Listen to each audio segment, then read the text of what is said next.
ముందుగా మన తండ్రి అయిన దేవునికి, ప్రభు అయిన యేసుక్రీస్తు ద్వారా వేవేల కృతజ్ఞతాస్తుతులు చెల్లిస్తూ, ఈ యొక్క మార్నింగ్ ప్రేయర్ ద్వారా లేఖనమేమి చెప్పుచున్నది అని ఆలోచించి అనేక మందిని ఆలోచింపచేయడానికి చేరువచ్చినటువంటి మీ అందరికీ కూడా ప్రభు అయిన యేసుక్రీస్తు నామములో శుభాభివందనములు తెలియజేస్తున్నాము. అందరికీ వందనములు. సహోదరులు అప్పారావు గారి ప్రారంభ ప్రార్థన ద్వారా ఈనాటి మార్నింగ్ ప్రేయర్ కార్యక్రమమును మనం ప్రారంభించుకుందాము.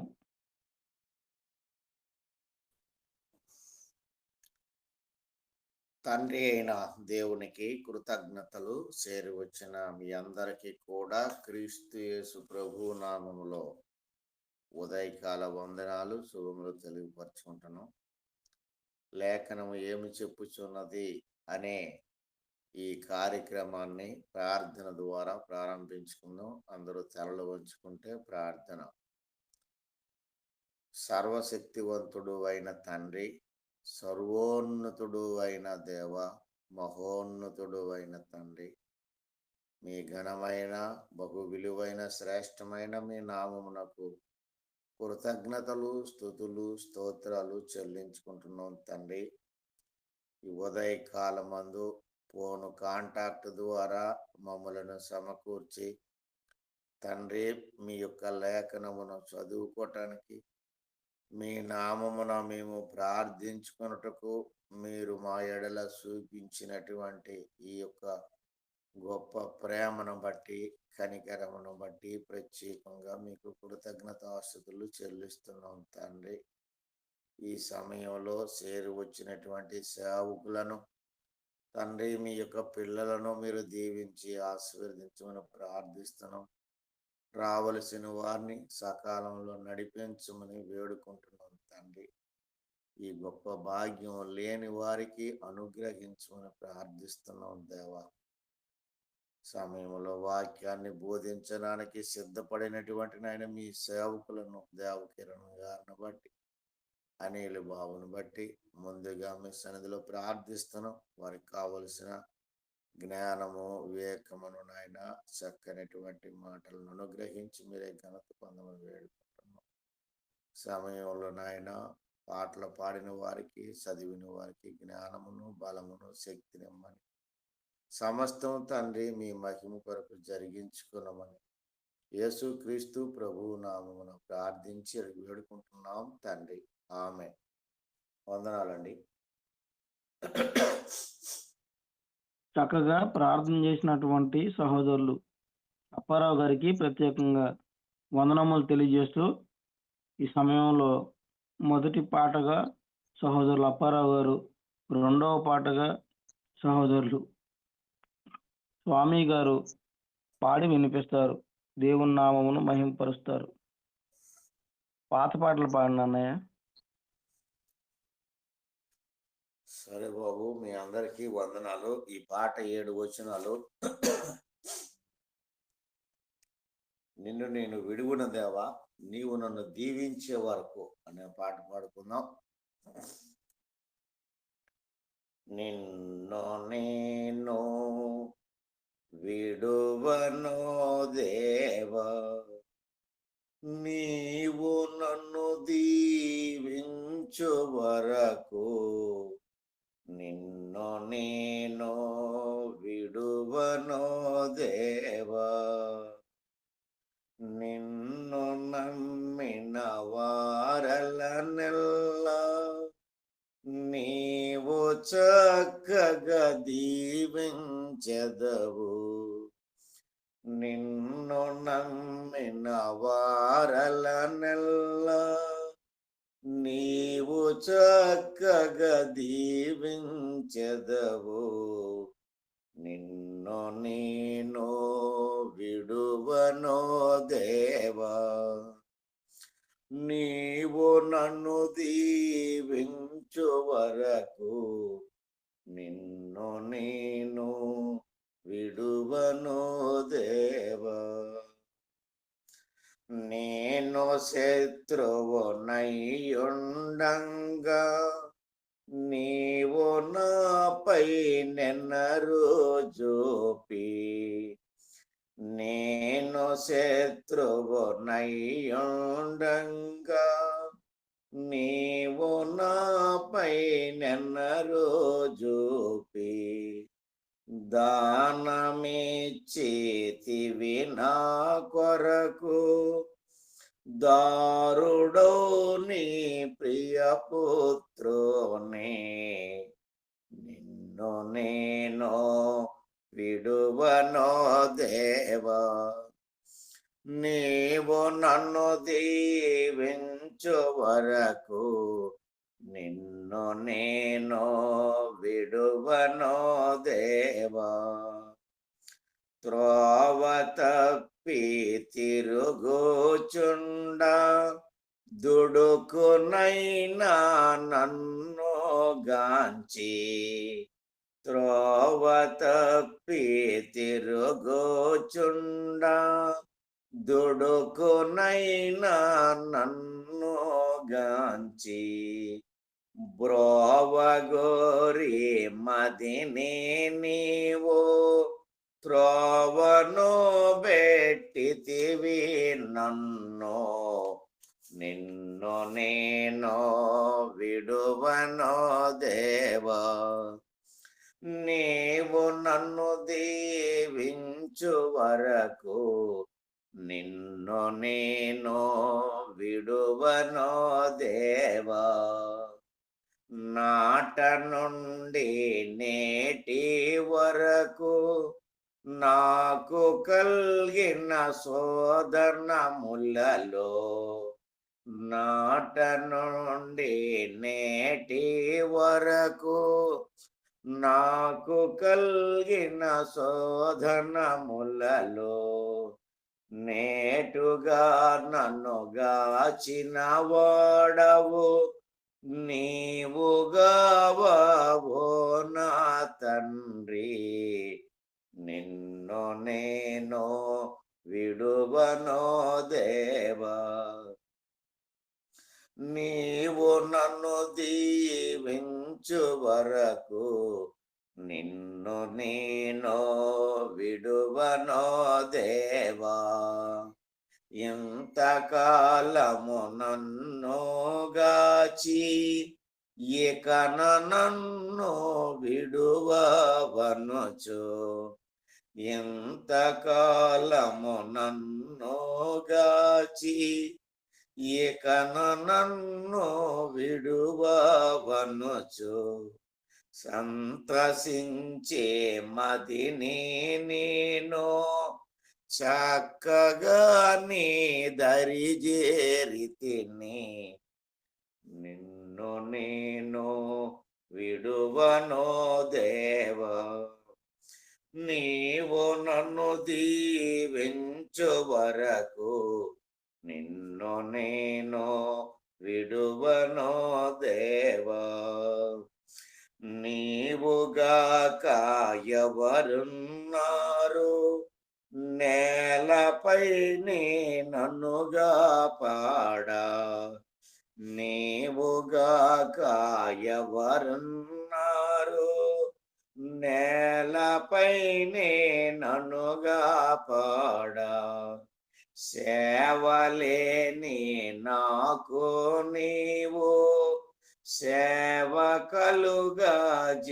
చేయగలవు నిన్ను నేను విడువనో దేవా నీవు నన్ను దీవించు వరకు నిన్ను నేను విడువనో దేవా అడుగు వారికి చెదనంచు నానతించి నావో గానా అడుగు వారికి చెదనంచు నానతించి నావో గానా అడిగదా నిన్ను సహాయంబు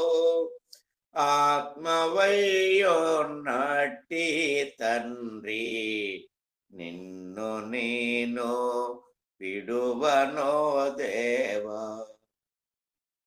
నీవు నన్ను దీవించు వరకు నిన్ను నేను విడువనో దేవా.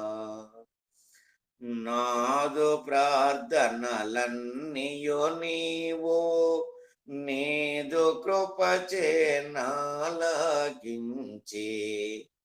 నాదు ప్రార్థనలన్నీయు నీవు నీదు కృపచే నాలకించి, నీదు శరణుని నిలిపి నన్ను నేర్పుదనరగ రక్షించితివి. నిన్ను నేను విడువనో దేవా. నీవు నన్ను దీవించు వరకు నిన్ను నేను విడువనో దేవా. వందనాలండి అందరికీ. దేవునికి కృతజ్ఞతాస్తుతులు కూడా వచ్చిన మీ అందరికీ యేసు ప్రభు నామంలో వందాలండి.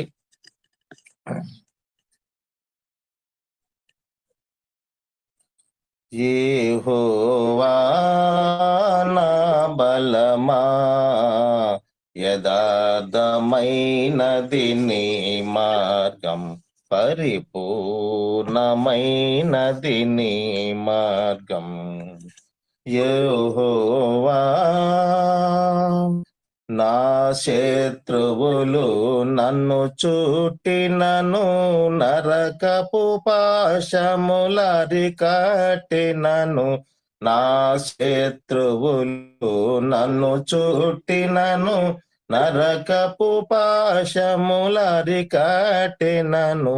వరద వలె భక్తిహీనుల పోలిన, వరద వలె భక్తిహీనుల పోలిన, విడువక నన్ను ఎడబాయని దేవ, విడువక నన్ను ఎడబాయని దేవ. యెహోవా నా బలమా, యథార్థమైనది నీ మార్గం, పరిపూర్ణమైనది నీ మార్గం. యెహోవా మరణ పుటురిలలో మరువక మొరలిడి, ఉన్నత దుర్గమై రక్షణ శృంగమై. మరణ పుటురిలలో మరువక మొరలిడు, ఉన్నత దుర్గమై రక్షణ శృంగమై. తన ఆలయములు నా మొర వినెను, తన ఆలయముల నా మొర వినెను.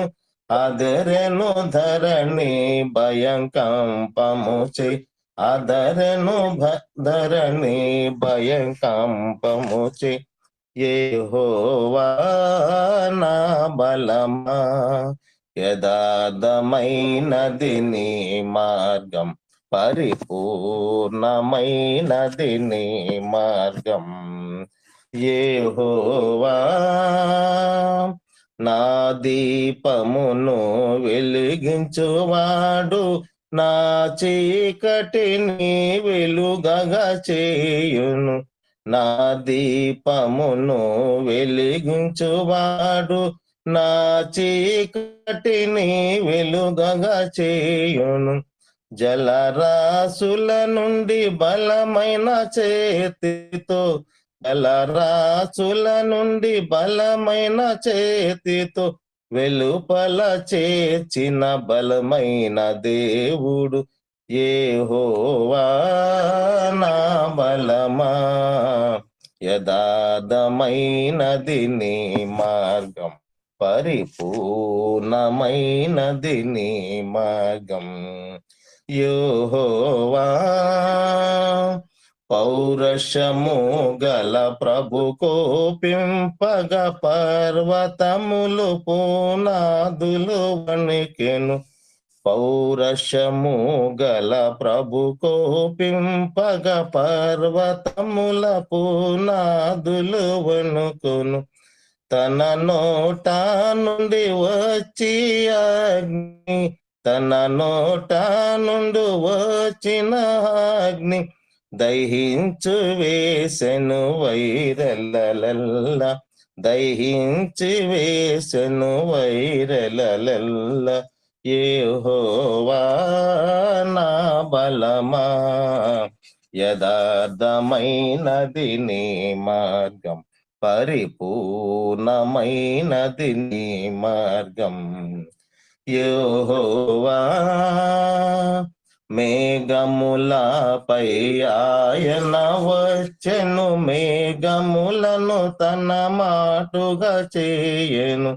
మేఘములపై ఆయన వచ్చెను, మేఘములను తన మాటుగా చేయను. ఉరుములు మెరుపులు మెండెగా చేసి, ఉరుములు మెరుపులు మెండెగా చేసి అపజయమేచును అపవాదికి, అపజయమేచును అపవాదికి. యెహోవా నా బలమా, యథార్థమైనది నీ మార్గం, పరిపూర్ణమైనది నీ మార్గం. యెహోవా దయగల వారిపై దయ చూపించును, కఠినల ఎడల వికటము చూపును. దయగల వారిపై దయ చూపించును, కఠినల ఎడల వికటము చూపును. గర్విష్ఠుల యొక్క గర్వము నన్నుచును, గర్విష్ఠుల యొక్క గర్వము నన్నుచును. సర్వము నెరిగిన సర్వాధికారి, సర్వము నెరిగిన సర్వాధికారి. యెహోవా నా బలమా, యథార్థమైనది నీ మార్గం, పరిపూర్ణమైనది నీ మార్గం. యెహోవా నా కాళ్ళును లేడి కాళ్ళుగా చేయను, ఎత్తైన స్థలముతో శక్తితో నిలిపి. నా కాళ్ళును లేడి కాళ్ళుగా చేయను, ఎత్తైన స్థలములో శక్తితో నిలిపి. రక్షణ కేడము నాకందించి, రక్షణ కేడము నాకందించి, అక్షయముగా తన పక్షము చేర్చిన. యెహోవా నా బలమా, యథార్థమైనది నీ మార్గం, పరిపూర్ణమైనది నీ మార్గం. యెహోవా యెహోవా జీవము గల దేవ, బహుగా స్తుతులకు అర్హుడ నీవు. యెహోవా జీవము గల దేవ, బహుగా స్తుతులకు అర్హుడ నీవు. అన్యజనులలో ధన్యత చూపుచు, అన్యజనులలో ధన్యత చూపుచు, హల్లెలూయా స్తుతి గానము చేసేద, హల్లెలూయా స్తుతి గానము చేసేద. యెహోవా నా బలమా, యథార్థమైనది నీ మార్గం, పరిపూర్ణమైనది నీ మార్గం. యెహోవా. ఉందానండి. ఇప్పటి వరకు చాలా చక్కగా పాటలు పాడి దేవుని నామమును మహింపరిచినటువంటి సహోదరులు ఇరువురికి కూడా ప్రత్యేకంగా వందనములు తెలియజేస్తూ, ఈ సమయంలో లేవియాకాండము 19వ అధ్యాయము వాక్య పఠనం భాగంగా మనం చదువుకుందాము. సహోదరులు దేవేంద్రుడు గారు 19వ అధ్యాయము మొదటి నుంచి 8 వచనాలు చదివి వినిపిస్తారు. 9వ వచనం నుండి 30వ వచనం వరకు సహోదరులు అప్పారావు గారు చదివి వినిపిస్తారు. 31వ వచనం నుండి చివరి వరకు నేను చదువుతాను. ఒకవేళ దేవేంద్రుడు గారు వాయిస్ కనుక ఆగిపోతే సహోదరులు స్వామి గారు మీరు చదవండి.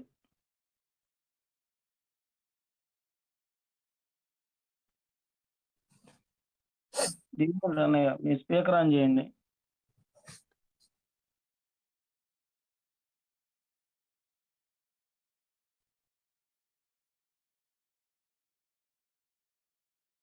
తమ్ముడు చదవనా?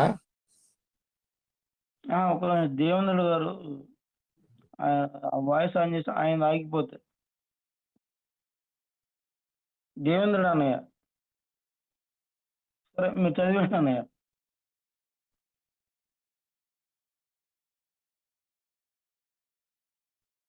స్వామి అన్నయ్య చదివేయండి, మీరు టైం అవుతుంది. సరే, వందలు. లేవికాము 19వ అధ్యాయము 1 నుంచి 8 వరకు చదవమన్నారు. మరియు యెహోవా మోషేకు ఇలాగూ సెలవిచ్చును, ఇశ్రాయేలీల సర్వ సమాజముతో ఇట్లనుము, మీరు పరిశుద్ధులై ఉండవలెను. మీ దేవుడైన యెహోవా యాగు నేను పరిశుద్ధుడనై ఉన్నాను.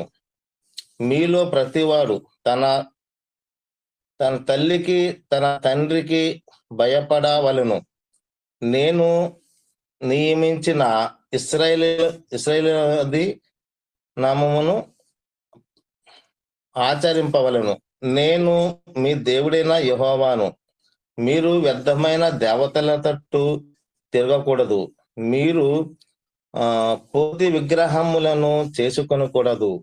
నేను మీ దేవుడైన యెహోవాను. మీరు యెహోవాకు సమాధాన బలి అర్పించినప్పుడు అది అంగీకరింపబడినట్లుగా అర్పింపవలెను. మీరు బలి అర్పించువాడెవడును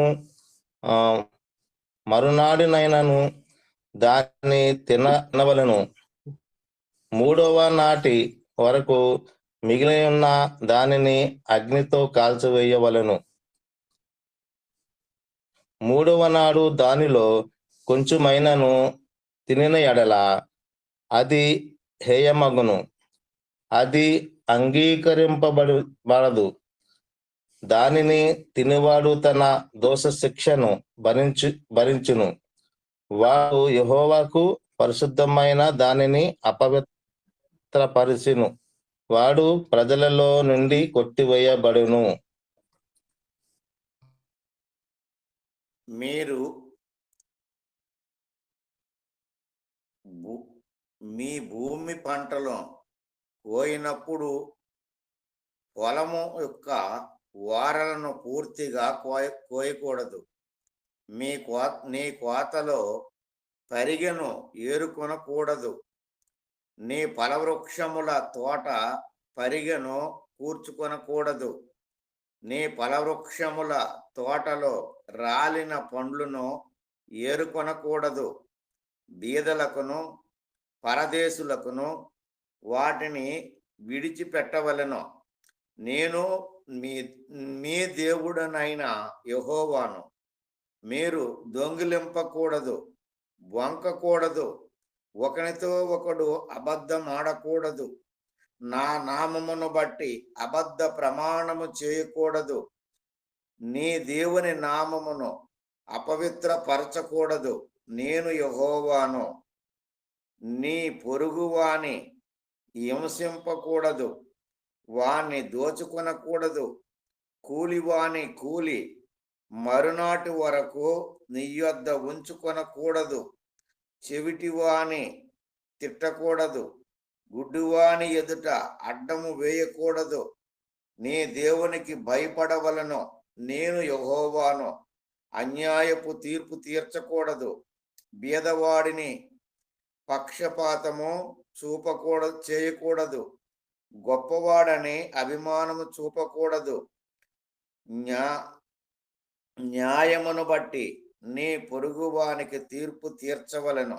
నీ ప్రజలలో కొండెములాడుచు ఇంటింటికి తిరగకూడదు. నీ సహోదరునికి ప్రాణహాని చేయకూడదు. నేను యెహోవాను. నీ హృదయములో నీ సహోదరుని మీద పగబట్టకూడదు. నీ పొరుగువాని పాపము నీ మీదకి రాకుండానట్లు నీవు తప్పక వానిని గద్దింపవలెను. కీడుకు ప్రతి కీడు చేయకూడదు. నీ ప్రజల మీద కోపించు కొనక నిన్ను వలె నీ పొరుగు వానిని ప్రేమింపవలెను. నేను యెహోవాను. మీరు నా కట్టడలను ఆచరింపవలెను. నీ జంతువులను ఇతర జాతి జంతువులను కలియకూడదు. నీ పొలములోని వేరువేరు జాతుల విత్తనములు జల్లకూడదు. బొచ్చును నారయు కలిసిన బట్ట వేసుకొనకూడదు. ఒకనికి ప్రదానము చేయబడిన దాసి వెల ఇచ్చి విమోచింపబడకుండగా వెల ఇచ్చి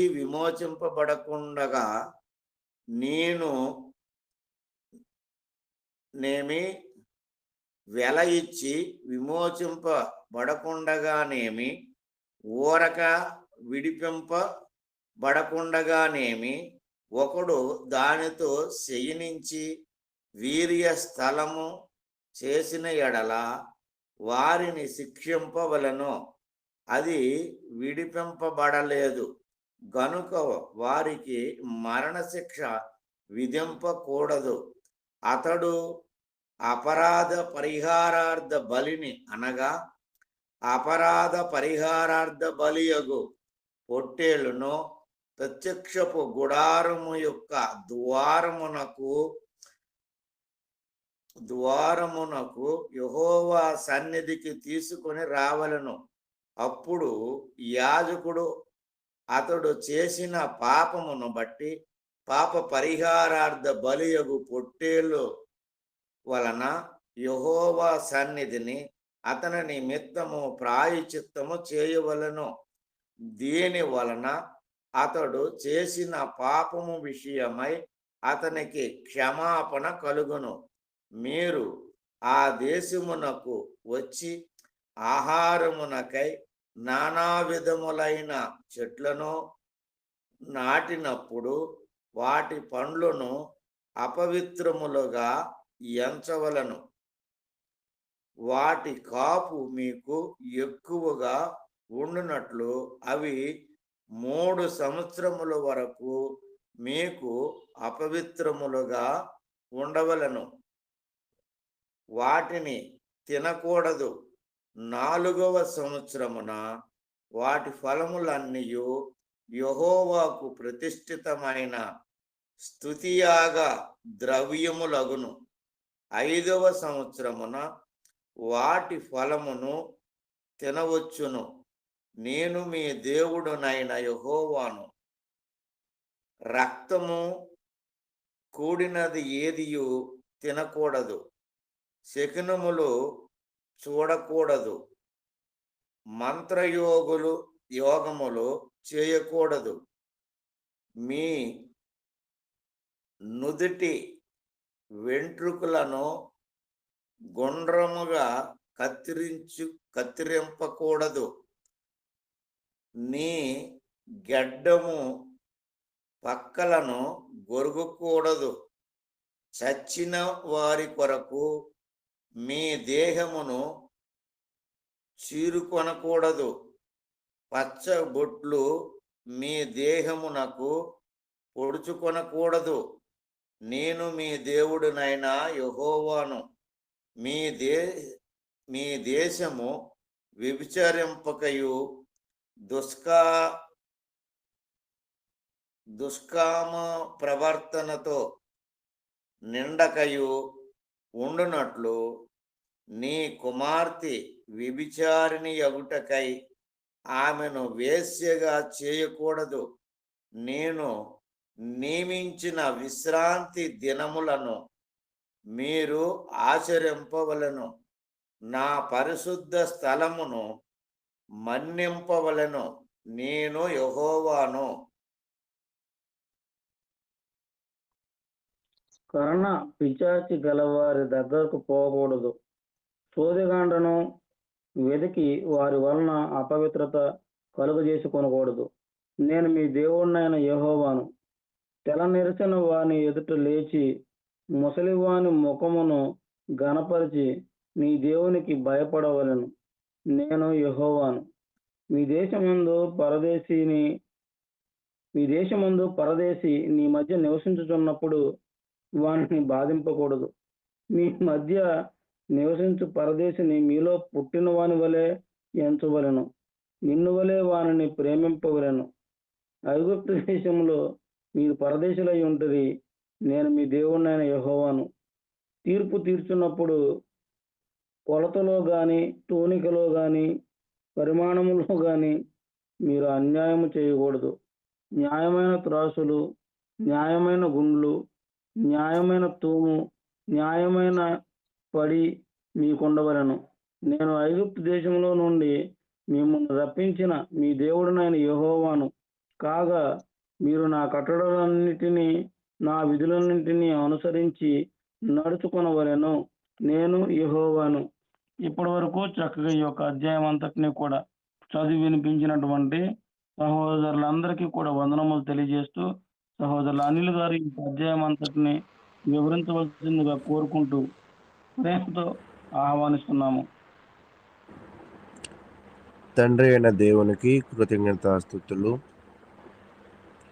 కూడి వచ్చిన సహోదరి సహోదరులకు మన ప్రభువును రక్షకుడునైన యేసుక్రీస్తు నామమున వందనాలు తెలియజేస్తూ ఉన్నాను.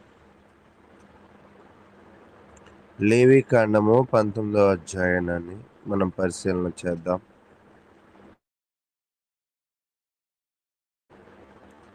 ఈ యొక్క 19వ అధ్యాయంలో దేవుని స్వభావాన్ని ప్రతిబింబించడం ద్వారా ఇశ్రాయేలీయులకు పవిత్రతకు పిలిచే ఒక కీలకమైన అధ్యాయం ఇది. అంటే దేవుడు తను కలిగి ఉన్న గుణగణాలను తెలియజేస్తూ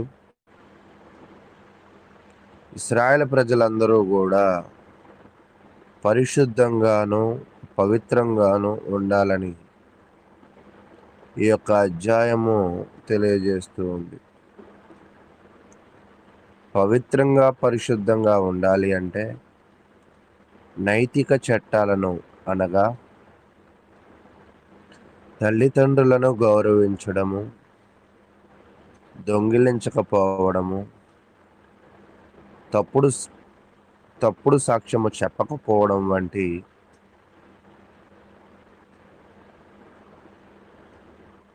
విషయాలను మరియు ఆచార సూచనలతో అనగా పేదల కోసము పరిగెను వదిలివేయడము, న్యాయమైన వ్యాపార పద్ధతులను మరియు నైవేద్యాలు మరియు బలుల కోసము నిర్దిష్ట నియమాలు, ఇవన్నీ నిన్ను నువ్వు ప్రేమించుకున్నట్లే నీ పొరుగు వారిని ప్రేమించాలి, నీ దేవునిని ప్రేమించాలి అనే ఆజ్ఞతో సమకూడినవిగా కనపడుతూ ఉన్నాయి. అయితే ఇది న్యాయమైన సమాజము మరియు దైవిక పోలికను పునాదిగా ఏర్పడుతూ ఉంది. అంటే దేవుడు కోరుకునేది ఏంటంటే ఒక న్యాయమైన సమాజముగా ఉండాలి. ఆ న్యాయమైన సమాజము దైవ పోలికను కలిగి ఉండడము అంటే ఇప్పటిదాకా ఏవైతే లక్షణాలను గురించి తెలియజేశామో వాటిని కలిగి ఉండడం వల్ల వాళ్ళు దైవిక పోలిక కలిగి ఉన్నట్లుగా తెలుస్తుంది. ఈ లేవి కాండం 19వ అధ్యాయంలో ముఖ్య విషయాలను మనం పరిశీలన చేద్దాం. ముఖ్య విషయాలలో పవిత్రత కలిగి ఉండాలి. ఈ యొక్క ప్రతి అధ్యాయంలో కూడా ఈ పదాన్ని మనం చూస్తూ ఉన్నాం. దేవుడు తన భక్తుల దగ్గర కోరుకునే మొట్టమొదటి లక్షణం ఒకవేళ ఏమిటి అని పరిశీలన చేస్తే పరిశుద్ధత లేదా పవిత్రత. అందుకే నిన్నటి రోజును కూడా మనం చూసాం, లైంగిక సంబంధాలను పెట్టుకోకూడదు, పెట్టుకుంటే మీ యొక్క పవిత్రతను కోల్పోతారని. కాబట్టి ఈ అధ్యాయంలో కూడా తెలియజేస్తున్నది ఏమిటి అంటే, దేవుని ఆజ్ఞతతో ప్రారంభమై మనం పరిశుద్ధులుగా ఉండాలనేది తెలియజేస్తూ ఉంది. తర్వాత నైతిక ప్రవర్తన అనగా ముందు పరిశుద్ధత, ఇప్పుడు నైతిక ప్రవర్తన అంటే తల్లిదండ్రులను గౌరవించడము, సబ్బాతు దినాలను గౌరవించడము, విగ్రహాలను తయారు చేయవద్దు లేదా దేవుని నామాన్ని దుర్వినియోగముగా చేయవద్దు. మూడవది ఇక్కడ మనం పరిశీలన చేస్తున్నప్పుడు దీనిలో భాగంగానే దొంగిలింపవద్దు, అబద్ధము చెప్పవద్దు, మోసము చేయవద్దు, యజమానిగా ఉంటే జీతాలు వెంటనే చెల్లించండి, గుడ్డి చెవిటి పేదవారి పట్ల గౌరవం చూపించండి, న్యాయమును వక్రీకరించవద్దు అనే విషయాలు తెలియజేస్తున్నారు. కాబట్టి పరిశుద్ధంగా ఉండాలి, నైతిక ప్రవర్తనను మనం కలిగి ఉండాలి అని తెలుస్తుంది. పొరుగువారి పట్ల ప్రేమ ఒక ప్రధాన సూత్రం ఏమిటి అంటే, నిన్ను వలె పొరుగువారిని ప్రేమించుము. ఈ అధ్యాయము 18వ వచనం ప్రకారంగా ఇది కూడా ఒక ప్రధానమైన సూత్రముగా ఈ నియమాల అన్నిటినీ కూడా కలుపుతూ ఉంది. మనం ఎప్పుడు దొంగిలించమంటే ప్రేమ కలిగి ఉన్నప్పుడు, ఎప్పుడు అబద్ధము చెప్పమంటే ప్రేమ ఉన్నప్పుడు, ఎప్పుడు మోసము చేయమంటే ప్రేమ ఉన్నప్పుడు. అంటే ప్రేమ కలిగి ఉంటే మనము గౌరవించే విషయంలో కానీ, న్యాయంగా ప్రవర్తించే విషయంలో కానీ ఈ ప్రేమ అనే ఈ సూత్రం అనేకమైన బంధాలను, బాంధవ్యాలను కలుపుతూ ఉంది. తర్వాత పేదవారి పట్ల శ్రద్ధ. ఈరోజు చాలామంది కూడా వారి కుటుంబాల మీదే శ్రద్ధ ఉంటుంది, లేదా వారి సంఘాల మీద వారికి శ్రద్ధ ఉంటుంది. కానీ ఆశ్చర్యకరమైన విషయం ఏమిటంటే పేదవారి పట్ల కూడా శ్రద్ధ ఉండాలి అని చెప్తూ ఉంది బైబిల్. అందుకే పొలాలు, ద్రాక్షలను పేదవారి కోసం కోయకుండా వదిలివేయాలి. పొలాల మూలలను, ద్రాక్షలను పేదవారి కోసం వదిలివేయాలి. 9-10 వచనాల్లో మనం చూస్తున్నప్పుడు మనకు అర్థమవుతుంది అన్నమాట. తర్వాత ఆచారాలు, స్వచ్ఛత చట్టాలు.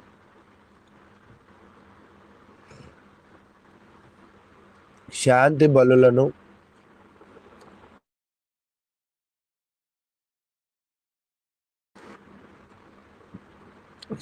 బలులను,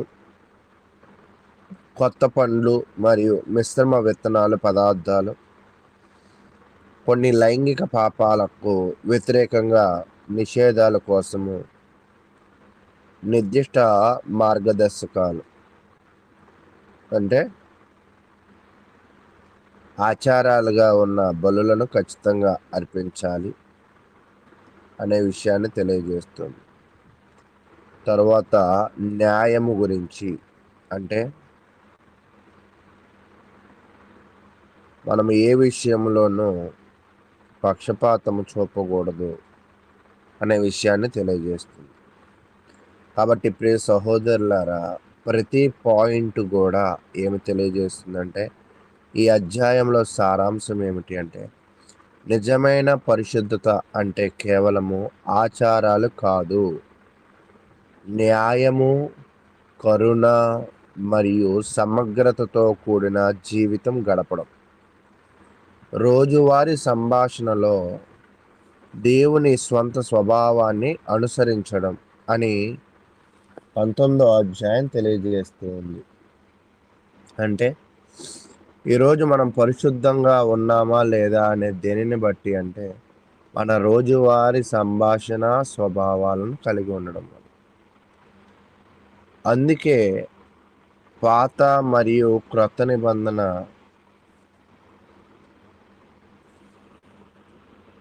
శాస్త్రానికి పునాది ఈ అధ్యాయంగా పరిగణించబడుతుంది.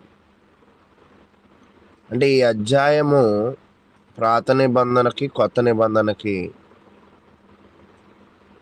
చక్కటి విషయాలను బోధించే విషయంలో ముందుగా ఉంది. అయితే ఈ అధ్యాయంలో మరికొన్ని విషయాలను మనం చూడడానికి ముందుకు వెళదాం. ఇందాక మనం చూస్తున్నట్లుగా ముఖ్యమైన విషయాలలో మనకి సులభంగా అర్థం అవ్వడానికి మనుషులలో 3 లక్షణాలు ప్రముఖంగా ఉండాలి. ఏమిటి అంటే దేవుని భయము మరియు విధేయత ఉండాలి. ఎవరిలో దేవుని భయం ఉంటుందో వారు చెప్పకనే చేయకనే తల్లిదండ్రులను గౌరవిస్తారు, విశ్రాంతి దినాలు పాటిస్తారు, విగ్రహారాధన చేయరు అని తెలియజేస్తుంది. కాబట్టి దేవుని భయం కలిగి ఉన్న వాళ్ళు ఈ కార్యక్రమాలను ఈ పనులను చేస్తారు. తరువాత 2వ పాయింట్, ప్రేమ న్యాయం.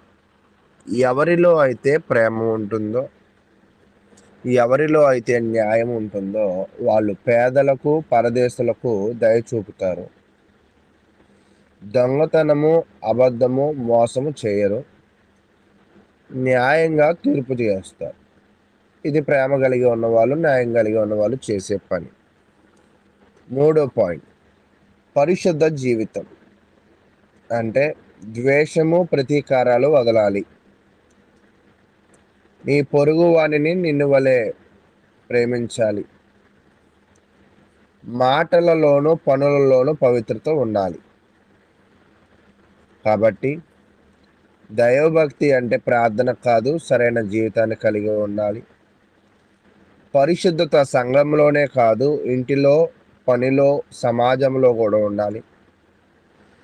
నిజమైన విశ్వాసి యొక్క కొలమానం ఏమిటి అంటే ప్రేమతో జీవించే తన జీవితాన్ని బట్టి మనకు అర్థమవుతుంది. యేసుక్రీస్తు ఈ యొక్క 3 లక్షణాలను కలిగి ఉన్నాడు. దేవుని భయము విధేయత కలిగి ఉన్నాడు కాబట్టి ఆయన విశ్రాంతి దిన ఆచారాలను పాటించాడు, తల్లిదండ్రులను గౌరవించాడు. ఆయన ప్రేమ న్యాయంగా ఉన్నాడు కాబట్టి అనేకమైన రోగులను ఆయన స్వస్థపరిచాడు. ఆయన పరిశుద్ధత ఉన్నది కాబట్టే నిన్ను వలె తన పొరుగు వారిని ప్రేమించే విషయంలో ఆయన ముందుకు వెళ్ళాడు. అంటే యేసుక్రీస్తు ప్రభువారు పాత నిబంధనను చాలా చక్కగా ఆచరించిన వ్యక్తిగా కూడా మనకు కనపడుతూ ఉంది. ఆయన అనేకుల పట్ల కరుణా దయను కలిగి ఉన్నాడు అనేది కూడా మనం చూస్తూ ఉన్నాం. కాబట్టి ప్రియ సహోదరులారా, యేసు తన జీవితంలో అవును పరిశుద్ధత అంటే ఏమిటి అంటే ఆయన హృదయశుద్ధి కలిగి ఉన్నాడు. హృదయశుద్ధి అంటే ప్రసన్న రావచ్చు, పరిశుద్ధత అంటే ప్రసన్న రావచ్చు. అది నియమాలు పాటించడమా, హృదయాన్ని మార్చుకోవడమా? ఈరోజు మనల్ని మనము వేసుకోవాల్సిన ప్రశ్న ఏమిటంటే నేను బయట మంచి విశ్వాసిగా కనిపిస్తున్నానా, లోపల కూడా మంచి విశ్వాసినేనా? కాబట్టి దేవుడు నీ పని కంటే ముందు నీ హృదయాన్ని చూస్తాడు. కాబట్టి యేసుక్రీస్తు ప్రభువారు అతని హృదయం బాగుంది కాబట్టి మంచి పనులు చేయగలిగాడు. అది కాబట్టి ఈరోజు యేసుక్రీస్తు ప్రభువారి వలె ఆయన ఎలాగ పాత నిబంధనను నెరవేర్చాడో తన జీవితంలో క్రైస్తవులుగా పిలువబడ్డ మనము క్రొత్త నిబంధనను నెరవేర్చే వారిగా ఉండాలి. కాబట్టి ఈ అధ్యాయంలో ఈ యొక్క కీలకమైన విషయాలను మనం గ్రహించాలి. మరి మనము కూడా మన జీవితంలో పరిశుద్ధతను, ప్రేమ, క్షమాపణలను, నిజాయితీగా సమాజంలో జీవించడం వంటి పనుల్లో ముందుకు వెళ్ళవలసిందిగా కోరుకుంటూ, మరి ఏ విషయంలో మనము తప్పిపోతున్నామో ఆ విషయాలను మనం సరిచేసుకోవాలని కూడా ప్రేమపూర్వకంగా తెలియజేస్తూ, మన జీవితాన్ని పరిశుద్ధంగా, ప్రేమతో, అదే విధముగా దేవునికి విధేయతతో మనము దీనిని దేవునికి అర్పించవలసిన వారిగా ఉండవాలని కోరుకుంటూ నేను వాక్యాన్ని ముగిస్తూ ఉన్నాను.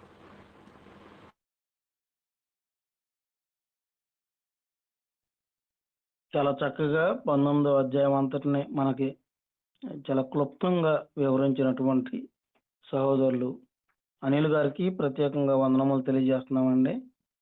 ఈ సమయంలో ఇప్పటి వరకు జరిగినటువంటి ఈ యొక్క కార్యక్రమం అంతటి విషయమే, అలాగే తదుపరి దేవకరణ గారి మెసేజ్ కొరకు కూడా ప్రార్థనా సహాయం కోరవలసిందిగా సహోదరులు అనిల్ గారినే ప్రేమతో ఆహ్వానిస్తున్నాము. ప్రార్థన చేసుకుందాం. మహోన్నతుడా, మహాగణుడా, నీ మహోన్నతమైన ప్రేమను చాటుతూ క్రీస్తు ప్రభువారిని మాకు అనుగ్రహించిన విధానమును బట్టి కృతజ్ఞతాస్తుతులు. ఈ యొక్క పాత నిబంధన చదవడం వల్ల మరి మనుషులు ఎక్కడ తప్పిపోయారో, మీరు ఎందుకు వారిని తీవ్రంగా పాత నిబంధనలో శిక్షించారో అనే విషయాలు మేము నేర్చుకుంటున్నాం. మనుషుల దగ్గర నుంచి మీరు కోరుకునే ఆ ప్యూరిటీ స్వభావము, ఆ ప్రేమ కలిగిన స్వభావము, మీకు లోబడగలిగిన స్వభావాలు ఎలాగా ఇశ్రాయేలు ప్రజల దగ్గర కోరుకున్నారో అది మా దగ్గర కూడా కోరుకుంటున్నారని గుర్తెరిగి మేము జీవించుటకు కృప చూపించండి. మేము ఏది చేసినను దానిని బట్టి మీరు మహిమపరచబడుతున్నారా, లేదా మా పనుల వల్ల మీరు అవమానపరచబడుతున్నారా గుర్తెరగటకు కూడా కృప చూపించండి. అలాగే మరిన్ని విలువైన విషయాలను బోధించగలిగిన పరిస్థితులను, గ్రహించగలిగిన పరిస్థితులను, జీవించగలిగిన పరిస్థితులను దయచేయండి. అదేవిధముగా మరి దేవకిరణ్ గారు వాక్యాన్ని అందిస్తూ ఉండగా ఇప్పటి వరకు ఎన్నో విలువైన విషయాలను అందించి ఉన్నారు. అయితే ఇంకనూ అందిస్తున్న విషయాలు ప్రతి దానిని కూడా మా తండ్రి అది విలువైనది అని గుర్తించగలిగిన మనస్సును మా అందరికీ దయచేయండి. దానిని మా తండ్రి శ్రద్ధగా వినుటలోనూ అనుసరించుటలోనూ మంచి ప్రతిఫలాలను మీరు మాకు దయచేయగలరని నమ్ముచు ఈ సంవత్సరం అంతయు చక్కటి ప్రణాళికలతో మరి చక్కటి లక్ష్యాలతో ముందుకు వెళ్ళటకు కూడా కృప చూపించగలరు. యేసుక్రీస్తు నామమున అడిగి వేడుకుంటున్నాం తండ్రి, ఆమేన్. ఇప్పటి వరకు వాక్యము వినిపించి ప్రార్థన చేసిన సహోదరులు అనిల్ గారికి మరి ఒకసారి వందనములు తెలియజేస్తూ, ఈ సమయంలో సహోదరులు దేవకర్ణ గారు వారికి ఇవ్వబడినటువంటి సమయం అంతటిని కూడా సంపూర్ణంగా వినియోగించుకోవాలని కోరుకుంటూ ప్రేమతో ఆహ్వానిస్తున్నాము. మొదటిగా మన తండ్రైన దేవునికి కృతజ్ఞతాస్తుతులు చెల్లిస్తూ ఉన్నాను. అలాగే ఉదయకాల సమయంలో వాక్యమును వినుటకు సిద్ధంగా ఉన్న ప్రియ సహోదరి సహోదరులందరికీ నా వందనములు తెలియచేస్తూ ఉన్నాను. ప్రియమైన వారులారా, నిన్నటి దినాన మనము ఆదాము యొక్క సంతానము, ఆదాము యొక్క సంతానముగా ఈ భూమి మీద ఉన్న మానవులు ఎటువంటి స్థితిని పొందారో, అనగా ఆదాము యొక్క వారసత్వంగా వేటినైతే పొందుకున్నారో వాటన్నిటిని గురించి మనము ధ్యానించాం. ఈరోజు క్రీస్తునందు, అనగా కడపటి ఆదాము అని చెప్పబడిన క్రీస్తునందు ఎటువంటి మేలులు, ఆశీర్వాదాలు అనుగ్రహించబడ్డాయో మనము ధ్యానిద్దాం. అందులో మొదటిగా కొరింథీయులకు రాసిన మొదటి పత్రిక 15వ అధ్యాయం 21వ వచనాన్ని మనం చదువుకుందాం.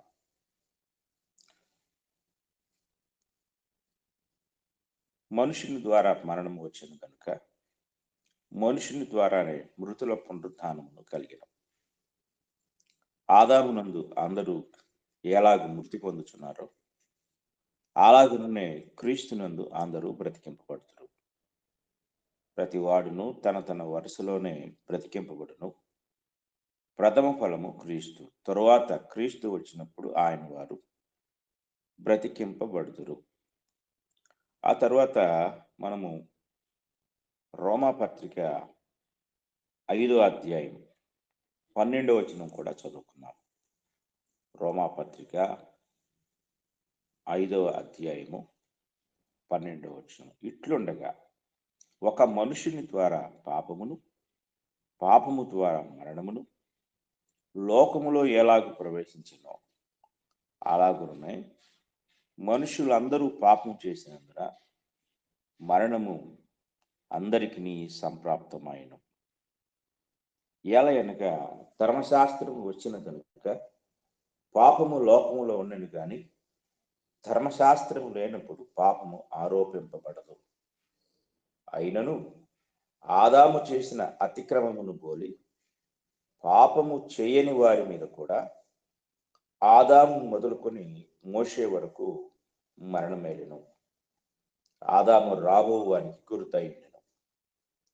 అయితే అపరాధము కలిగినట్లు కృపావరము కలుగలేదు. ఎట్లనగా ఒకని అపరాధము వలన అనేకులు చనిపోయిన ఎడల మరి ఎక్కువగా దేవుని కృపయు యేసుక్రీస్తును ఒక మనుషుని కృపచేతనైన దానమును అనేకులకు విస్తరించాను. మరియు పాపము చేసిన ఒకని వలన శిక్షావిధి కలిగినట్టు ఆ దానము కలుగలేదు. ఏలయనగా తీర్పు ఒక్క అపరాధముల మూలముగా వచ్చినదై శిక్షావిధికి కారణమైన కృపావరమైతే అనేకమైన అపరాధముల మూలముగా వచ్చినదై మనుషులు నీతిమంతులుగా తీర్చబడుటకు కారణమైన. మరణము ఒకని అపరాధమూలమున వచ్చినదై ఆ ఒకని ద్వారానే ఏలిన ఎడల కృపా బాహుళ్యమును నీతి దానమును పొందువారు జీవము గలవారై మరి నిశ్చయముగా యేసుక్రీస్తును ఒకరి ద్వారానే ఏలుదురు. కాబట్టి తీర్పు ఒక్క అపరాధమూలమున వచ్చినదై మనుషులకందరికి శిక్షావిధి కలుగుటకు ఎలాగూ కారణమైనో అలాగే ఒక్క పుణ్యకార్యం వలన కృపాదానము మనుషులందరికీ జీవప్రదమైన నీతి విధింపుటకు కారణమైన. ఏలయనగా ఒక మనుషుని అవిధేయత వలన అనేకులు పాపులుగా ఎలాగూ చేయబడిరో అలాగే ఒకని విధేయత వలన అనేకులు నీతిమంతులుగా చేయబడతారు. మరియు అపరాధము విస్తరించినట్లు ధర్మశాస్త్రము ప్రవేశించను. అయినను పాపము మరణమును ఆధారము చేసుకొని ఎలాగూ ఏలెనో అలాగే నిత్య జీవము కలుగుటకై నీతి ద్వారా కృపయు మన ప్రభు అయిన యేసుక్రీస్తు మూలముగా ఏలు నిమిత్తము పాపమెక్కడ విస్తరించను అక్కడ కృప అపరిమితముగా విస్తరించను. ఈ వచనాలు జాగ్రత్తగా మనం పరిశీలించినట్లయితే ఎన్నో అద్భుతమైన విషయాలు, అంటే ఒక వ్యక్తి ద్వారా, అంటే ఆదాము ద్వారా మానవ జాతికి కలిగిన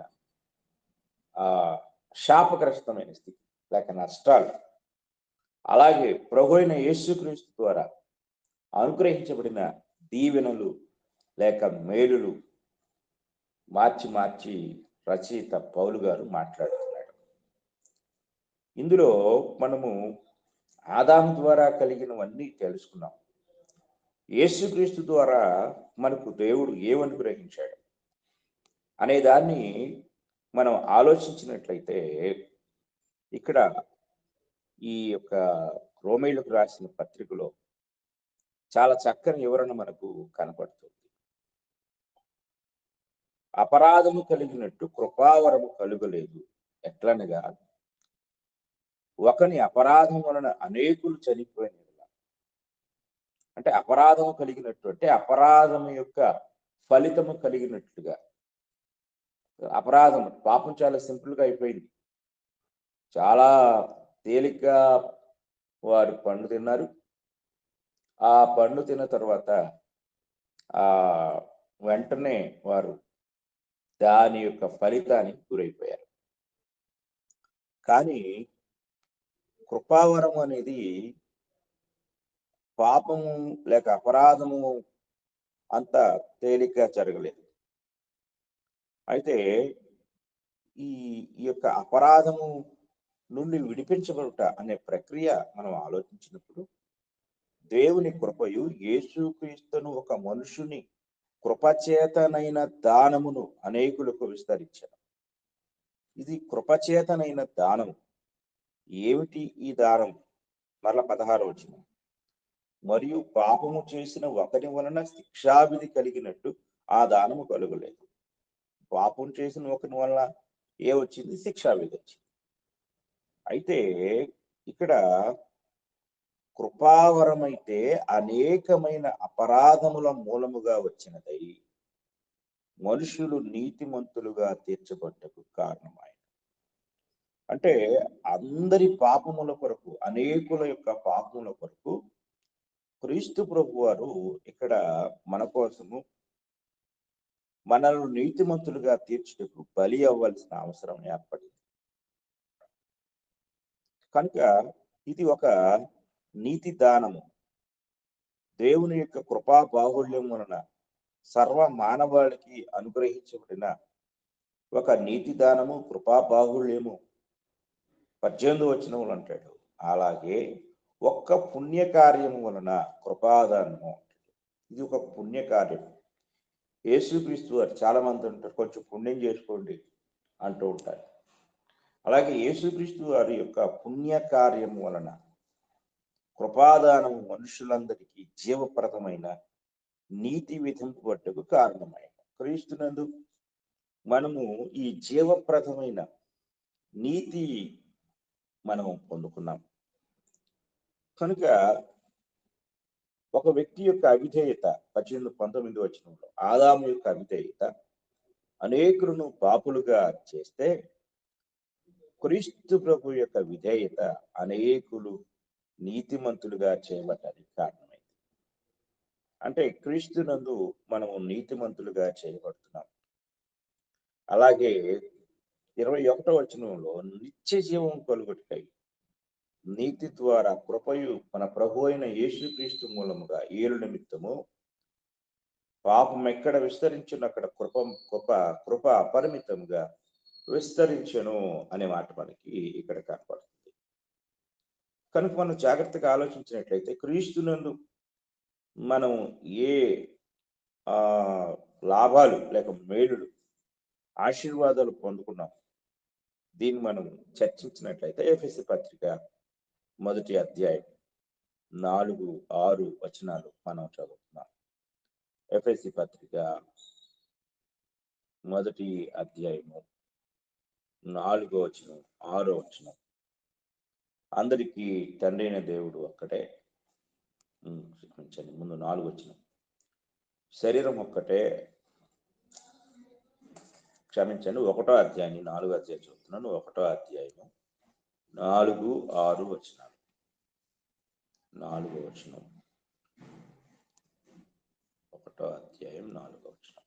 ఎట్లనగా తన ప్రియుని యందు తాను ఉచితముగా మనకు అనుగ్రహించిన తన కృపామహిమ కీర్తి కలుగునట్లు తన చిత్త ప్రకారమైన దయా సంకల్పము చొప్పున యేసుక్రీస్తు ద్వారా తనకు కుమారులనుగా స్వీకరించుటకై మనలను ముందుగా తన కోసం నిర్ణయించుకొని మనము తన ఎదుట పరిశుద్ధులమును నిర్దోషులమునై ఉండవలని జగత్తు పునాది వేయబడక మునుపే ప్రేమ చేత ఆయన క్రీస్తులో మనలను ఏర్పరచుకున్నాం.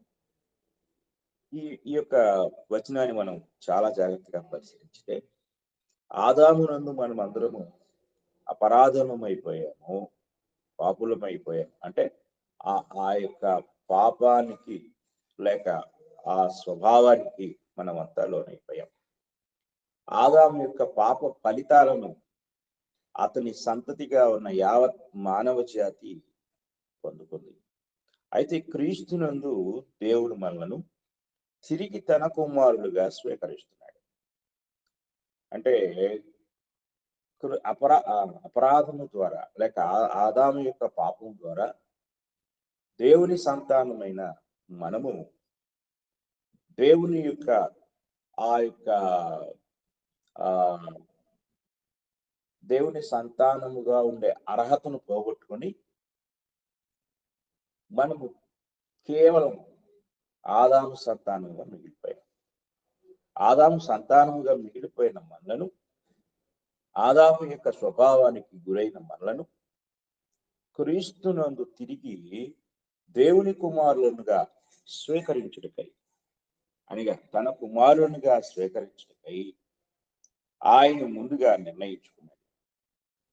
మనము తన ఎదుట పరిశుద్ధులమును నిర్దోషులమునై ఉండవలనని జగత్తు పునాది వేయబడక మునిపే ప్రేమ చేత ఆయన క్రీస్తులో మనను ఏర్పరచుకున్నాడు.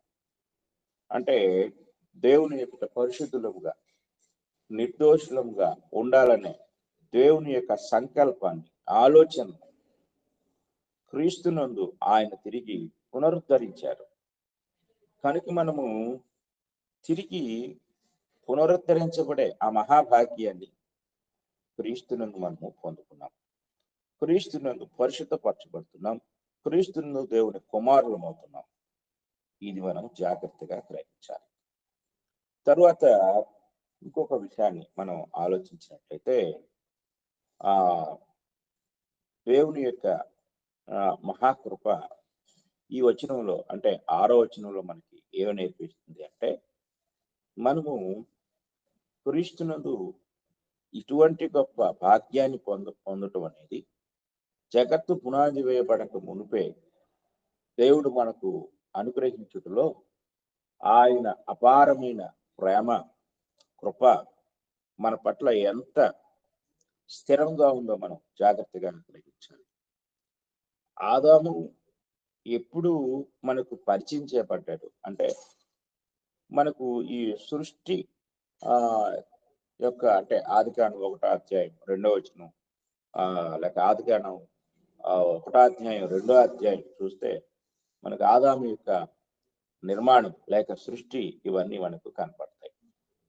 కానీ మహోన్నతుడైన దేవుడు దైవ కుమారులమైన మనలను దైవత్వాన్ని పోగొట్టుకొని కేవలము నరులముగా, అంటే ఆదాము యొక్క సంతతిగా మాత్రమే మనం మిగిలిపోతే, తిరిగి కేవలము మనిషి సంతానం అనగా మానవ సంతానముగా మిగిలిపోకుండా తిరిగి దేవుని సంతానముగా లేక దేవుని పిల్లలుగా మనం చేయబడటానికి ఆయన సంకల్పము దీర్ఘకాలికమైనది. ఆయన యొక్క ప్రణాళిక జగత్తు పునాది వేయబడక మునిపే ఆయన యొక్క ప్రణాళిక మన పట్ల చేయబడింది. చూడండి, పేతురు మొదటి పత్రిక 1వ అధ్యాయము 18వ వచనం నుండి మనం చదువుకుందాం. పితృపారంపర్యమైన మీ వ్యర్థ ప్రవర్తనను విడిచిపెట్టినట్లుగా వెండి బంగారముల వంటి క్షయ వస్తువుల చేత మీరు విమోచింపబడలేదు గాని అమూల్యమైన రక్తము చేత, అనగా నిర్దోషమును నిష్కళంకమును గొర్రెపిల్ల వంటి క్రీస్తు రక్తము చేత విమోచింపబడితరని మీరు ఎరుగుదురు కదా. ఆయన జగత్తు పునాది వేయబడక మునిపే నియమింపబడెను. జాగ్రత్తగా మనం గమనించాలి. అంటే జగత్తు పునాది వేయబడక మునిపే ఆదాము సంతతిగా, కేవలము ఆదాము సంతతిగా ఆదాము యొక్క పాప ప్రభావానికి లోనైపోయి నాశనకరమైన స్థితిలో ఆ యొక్క 2వ మరణానికి పాత్రులుగా చేయబడిన యావత్ మానవ జాతిని అంతటిని తిరిగి తన కుమారులుగా చేసుకోవాలి, దైవ కుమారులుగా, ఆత్మ సంబంధమైన పిల్లలుగా చేసుకోవడానికి జగత్తు పునాది వేయబడక మునిపే దేవుడు ఒక పాప పరిహారాన్ని లేక ప్రాయశ్చిత్తాన్ని లేక ఆ పాపమునకు చెల్లించబడవలసిన క్రయధనాన్ని, పెనాల్టీ అమౌంట్ ని ఎప్పుడు దేవుడు సిద్ధపరిచాడు అంటే అది జగత్తు పునాది వేయబడక మునిపే. ఇది ఎంత అద్భుతమైన ఆలోచన! ఇందులో ఆదాము విషయాన్ని మనం పక్కన పెడితే, ఆదాము మొదలుకొని యావత్ మానవ జాతి అంతటి కొరకు కూడా దేవుడు ఎంత భవిష్యత్ ప్రణాళిక కలిగి ఉన్నారు, ఎంత గొప్ప ఆలోచన కలిగి ఉన్నారు. ఆయన ముందు చూపు లేక ముందస్తు ప్రణాళిక సర్వ మానవాళి కొరకు ఎంత గొప్ప ఆలోచనతో ఉంది. ఆ ఆలోచనలో ప్రభు అయిన యేసుక్రీస్తు వారు ఇన్కార్నేషన్ అనగా మానవ దేహాన్ని ధరించుట అనేది, శరీరధారిగా ఈ భూమి మీద ప్రత్యక్షమవుట, ఆ ప్రత్యక్షం అవుట ద్వారా జరగవలసిన ప్రాయశ్చిత్తార్థ బలి ఎంత దీర్ఘకాలికమైంది మనం ఆలోచించాలి. హెబ్రీ పత్రిక 2వ అధ్యాయం 14వ వచనం మనం చదువుకున్నట్లయితే, అందులో ప్రభు అయిన యేసుక్రీస్తు వారిని గురించి ఇక్కడ మనకు ఒక మంచి వచనం కనపడుతుంది. కాబట్టి ఆ పిల్లలు రక్త మాంసములు కలవారైనందున ఆ ప్రకారమే మరణము యొక్క బలము గలవారిని అనగా అపవాదిని మరణము ద్వారా నశింపచేయుటకును, జీవితకాలమంతయు మరణ భయము చేత దాస్యమునకు లోబడిన వారిని విడిపించుటకును ఆయన కూడా రక్త మాంసములలో పాలివాడాయను. ఇక్కడ చూడండి, ఇవన్నీ కూడా ఆదాము ద్వారా సంభవించిన ఆ యొక్క ఫలితాలు. ఒకటి, మరణము యొక్క బలము గల వారిని అనగా అపవాదిని మరణము ద్వారా నశింపచేయుటకు. అంటే ఆదాము యొక్క పాపము ద్వారా సంక్రమించిన మరణం ఉంది కదా, ఆ మరణము యొక్క ప్రభావము నుండి మరణానికి భయపడుతూ జీవితకాలం అంతయు మరణ భయము చేత మరణం మరణం మరణం ఈ మరణం మానవ జాతి అంతటిని భయపడుతూ ఉన్న పరిస్థితిలో ఆ మరణము నుండి విడిపించటానికి యేసుక్రీస్తు వారు రక్త మాంసములలో పాలివాడయ్యారు. అలాగా పాలివాడు అవుట ద్వారా ఆదాము ద్వారా సంక్రమించిన ప్రతి చెడును లేక ప్రతి శాపగ్రస్తమైన స్థితి నుండి ఆయన మనల్ని విడిపించుటకు ముందస్తు లేక భవిష్యత్ ప్రణాళికగా ఆయన చేయబడ్డారు. ఇది జాగ్రత్తగా మనం గ్రహించడం ద్వారా దేవుని యొక్క ప్రేమ ఎంత ఉన్నతమైనదో, దేవుని ప్రేమ ఎంత గొప్పదో మనం ఇక్కడ చాలా జాగ్రత్తగా గ్రహించగలం. కనుక దేవుడు ఇంత గొప్ప భాగ్యాన్ని ఆయన మన కోసము క్రీస్తునందు అనుగ్రహించాడు. క్రీస్తునందు మాత్రమే అనే విషయాన్ని మనము గుర్తించవలసిన వారమై ఉన్నాం. కనుక 2వ కొరింథీ పత్రిక 5వ అధ్యాయము 17వ వచనాన్ని మనం చదువుకుంటే, కాగా ఎవడైనాను క్రీస్తునందున్న ఎడల వాడు నూతన సృష్టి. అంటే క్రీస్తు ద్వారా మనము నూతన సృష్టిగా చేయబడుతున్నాం. అంత మాత్రమే కాదు, క్రీస్తు ద్వారా మనం దేవునితో సమాధాన పరచబడుతున్నాం. 18వ వచనం, సమస్తమును దేవుని వలనైనవి, ఆయన వలన క్రీస్తు ద్వారా తనతో సమాధాన పరచుకుని, క్రీస్తు ద్వారా మనకు దేవుడు అనుగ్రహించిన మరొక ఆశీర్వాదం దేవునితో సమాధానం. 19వ వచనం, అదేమనగా దేవుడు వారి అపరాధములను వారి మీద మోపక క్రీస్తునందు లోకమును తనతో సమాధానపరచుకొనుచు ఆ సమాధాన వాక్యమును మాకు అప్పగించను అంటాడు. కనుక ఇక్కడ మనం జాగ్రత్తగా ఆలోచించినట్లయితే, క్రీస్తునందు దేవుడు మనకు అనుగ్రహించిన ఆశీర్వాదాలు ఆదాము యొక్క పాపము నుండి సంక్రమించిన ప్రతి విధమైన ఫలితాల నుండి దేవుడు మనల్ని విమోచిస్తూ ఉన్నారు. ఇది చాలా గొప్ప భాగ్యం. కనుక క్రీస్తునందు మనకు అనుగ్రహించబడిన ప్రతి విధమైన పరిస్థితి, క్రొత్త సృష్టి, అలాగే సమాధానపరచబడటం, అలాగే రక్షించబడట అనేది కూడా మనం ఇక్కడ చూడగలం. 2వ తిమోతి పత్రిక 1వ అధ్యాయము 1 నుండి 9 వచనాలు మనం చదువుకుందాం. 2వ తిమోతి పత్రిక 1వ అధ్యాయం 1వ వచనం నుండి చదువుకుందాం. క్రీస్తు యేసునందున జీవమును కూర్చిన వాగ్దానమును బట్టి దేవుని చిత్తం వలన క్రీస్తు యేసు అపోస్తలుడైన పౌలు ప్రియకుమారుడు తిమోతికి శుభమని చెప్పి వ్రాయింది.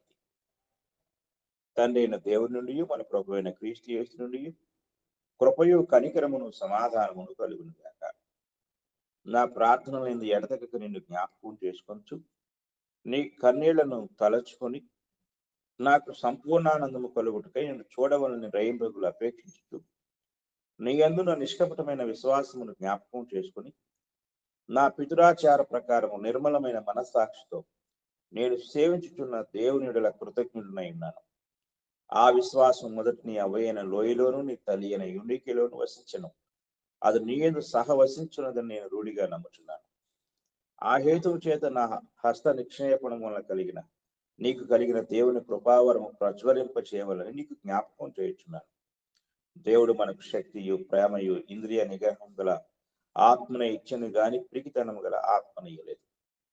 కాబట్టి నీవు మన ప్రభు విషయమైన సాక్ష్యమును గూర్చి అయినను ఆయన ఖైదీనైనా నన్ను గూర్చి అయినను సిగ్గుపడక దేవుని శక్తిని బట్టి సువార్త నిమిత్తమైన సమానుభవంలో పాలివాడవై ఉండును. మన క్రియలను బట్టి కాక తన స్వకీయ సంకల్పం బట్టి అనాది కాలముననే క్రీస్తు యేసునందు మనకు అనుగ్రహింపబడినదియు క్రీస్తు యేసును మన రక్షకుని ప్రత్యక్షత వలన బయలుపరచబడినదియునైన తన కృపను బట్టి మనలను రక్షించి పరిశుద్ధమైన పిలుపుతో ఆయన మనలను పిలిచెను. ఆ క్రీస్తు యేసు మరణమును నిరర్థకము చేసి జీవమును అక్షయతను సువార్త వలన వెలుగులోనికి తెచ్చెను. ఈ మాటలు మనం జాగ్రత్తగా గమనిస్తే క్రీస్తు యేసు నందు దేవుడు అనుగ్రహించిన మరొక మహాభాగ్యం తన కృపను బట్టి మనలను రక్షించి, అంటే క్రీస్తునందు మనము శిక్షను, అంటే ఆదాము ద్వారా శిక్షకు పాత్రులమైన మనలను శిక్ష నుండి విడిపించి ఆయన మనల్ని ఇప్పుడు తన మహాకృప ద్వారా ఆ గొప్ప రక్షణ భాగ్యాన్ని ఆయన అనుగ్రహించి ఉన్నారు. కనుక క్రీస్తునందు మనకు అనుగ్రహించబడింది ఏమిటంటే గొప్ప రక్షణ. ఈ గొప్ప రక్షణ క్రీస్తు ద్వారా మనకు అనుగ్రహించబడినట్లుగా మనం చూడగలం. అలాగే ఎఫెసీయులకు రాసిన పత్రిక 2వ అధ్యాయము 8వ వచనాన్ని మనం చదువుకున్నట్లయితే, మీరు విశ్వాసం ద్వారా కృపచేతనే రక్షింపబడి ఉన్నారు, ఇది మీ వలన కలిగినది కాదు, దేవుని వరమే. విశ్వాసము ద్వారా మనము విశ్వసించడం ద్వారా దేవుని కృప మనకు అనుగ్రహించబడి ఆ కృప ద్వారా మనము రక్షణ పొందుతున్నాం. అనగా క్రీస్తునందు మనము సమాధానపరచబడ్డాము, నూతన సృష్టిగా చేయబడ్డాము, అలాగే రక్షణ కూడా పొందుతున్నాం.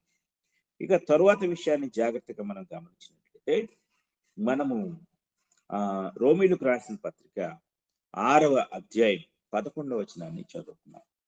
రోమీయులకు రాసిన పత్రిక 6వ అధ్యాయము 11వ వచనాన్ని మనం చదువుకుంటే, అటువలే మీరును పాపం విషయమై మృతులుగాను దేవుని విషయమై క్రీస్తు యేసునందు సజీవులుగాను మిమ్మును మీరే ఎంచుకున్నది. అంటే ఇప్పుడు మనము క్రీస్తునందు ఏమవుతున్నాము అంటే తిరిగి జీవించబడుతున్నాం. ఆ పైన 10వ వచనంలో అంటాడు, ఏలయనగా ఆయన చనిపోవుట చూడగా పాపం విషయమై ఒక్క మారే చనిపోయాడు గాని ఆయన జీవించుట చూడగా దేవుని విషయమై జీవించున్నాడు. అటువలే మీరును పాపం విషయమై మృతులుగాను దేవుని విషయమై క్రీస్తు యేసునందు సజీవులుగాను అంటాడు. క్రీస్తు యేసునందు మనం తిరిగి సజీవులం అయిపోయాం. పాపం మనల్ని, ఆదాము యొక్క పాపం మనల్ని మృతులుగా చేస్తే క్రీస్తు మనకు క్రీస్తునందు అనుగ్రహించబడిన మహాభాగ్యం ఏంటంటే మనము జీవాన్ని పొందుకున్నాం. తిరిగి జీవించే వారముగా మనము చేయబడ్డాం. ఇది మనం జాగ్రత్తగా గ్రహించాలి. మొదటి పేతురు పత్రిక 2వ అధ్యాయము 24వ వచనం కూడా మనం చదువుకుందాం. మొదటి పేతురు పత్రిక 2వ అధ్యాయము 24వ వచనాన్ని మనం చదువుకున్నట్లయితే అక్కడ ఈ మాట కనపడుతుంది. మనము పాపముల విషయమై చనిపోయి నీతి విషయమై జీవించున్నట్లు ఆయన తానే తన శరీరమందు మన పాపములను ప్రాణు మీద మోసుకొనెను. ఇక్కడ యేసుక్రీస్తు వారు ఎందుకు ఆయన మ్రానును మోయవలసి వచ్చింది అంటే పాపములను భరించుటకు. ఆయన ఆ యొక్క పాపములను భరించుట ద్వారా మనకు ఏమి అనుగ్రహించబడిందంటే జీవము. మనము ఇంతకు ముందు చదువుకున్న రోమపత్రికలోను అలాగే ఇప్పుడు చదువుకున్న పేతురు పత్రికలోను క్రీస్తునందు మనకు ఏమి అనుగ్రహించబడిందంటే జీవం అనుగ్రహించబడింది. ఆదామునందు మనకు మరణము అనుగ్రహించబడింది. మరణ భయము చేత మనము జీవితకాలం అంతా కూడా మరణ భయము చేత మనం జీవిస్తూ ఉన్న కాలంలో మరణం పైన విజయాన్ని పొందిన ప్రభువైన యేసుక్రీస్తు వారు మన అందరి కొరకు జీవాన్ని తీసుకొచ్చారు. ఆదాము మరణాన్ని తీసుకొస్తే మన ప్రభు జీవాన్ని తీసుకొచ్చి మనల్ని మరణ భయము నుండి విడిపించినట్లుగా మనం చూస్తున్నాం. ఇది క్రీస్తునందు మనకు అనుగ్రహించబడిన మరొక ఆశీర్వాదం. ఇక తరువాత విషయాన్ని మనం ఆలోచించినట్లయితే ఆయన క్రీస్తునందు మనల్ని తిరిగి తన పిల్లలుగా చేసుకుంటున్నాడు. మనము ఆ దేవుని పిల్లలుగా ఉన్న మానవ సంతతి దేవుని యొక్క ఆ యొక్క పితృత్వాన్ని పోగొట్టుకున్న మనల్ని తిరిగి ఆయన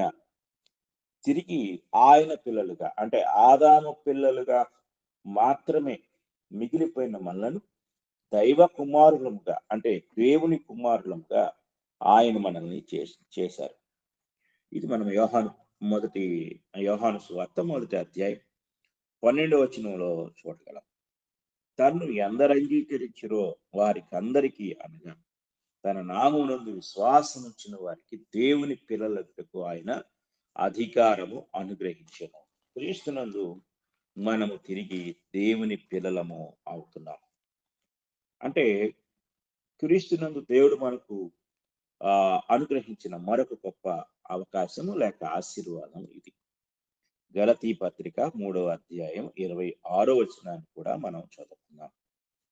గలతీ పత్రిక 3వ అధ్యాయము 26వ వచనం కూడా మనకు ఈ విషయాన్ని తెలియజేస్తుంది. యేసుక్రీస్తునందు మీరందరూ విశ్వాసము వలన దేవుని కుమారులై ఉన్నారు.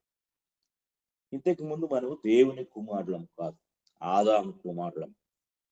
కేవలము మానవుని సంతతిగా మిగిలిపోయి మానవుని యొక్క ఆ యొక్క పాపమునకు కలిగిన ప్రతి ఫలితానికి మనము హక్కుదారులం అయిపోయాం. కానీ ఇప్పుడు క్రీస్తును అంగీకరించడం ద్వారా, క్రీస్తులోనికి ప్రవేశించడం ద్వారా మనం అందరము ఇప్పుడు దేవుని కుమారులము అయిపోయాం. ఇది క్రీస్తు ద్వారా దేవుడు మనకు అనుగ్రహించిన గొప్ప భాగ్యమై ఉంది. గలతీయులకు రాసిన పత్రికలో ఇంకొక అద్భుతమైన వచనాన్ని మనం చదువుకుందాం. చూడండి, గలతీయులకు రాసిన పత్రిక 4వ అధ్యాయం. గలతీయులకు రాసిన పత్రిక 4వ అధ్యాయము మనం చదువుకున్నట్లయితే 4వ వచనం నుండి చదువుకుందాం. 4వ అధ్యాయం 4వ వచనం. అయితే కాలము పరిపూర్ణమైనప్పుడు దేవుడు తన కుమారుని పంపెను. ఆయన స్త్రీ యందు పుట్టి మనము దత్తపుత్రులము కావలనని ధర్మశాస్త్రమునకు లోబడి ఉన్న వారిని విమోచించుటకై ధర్మశాస్త్రమునకు లోబడిన వాడాయను.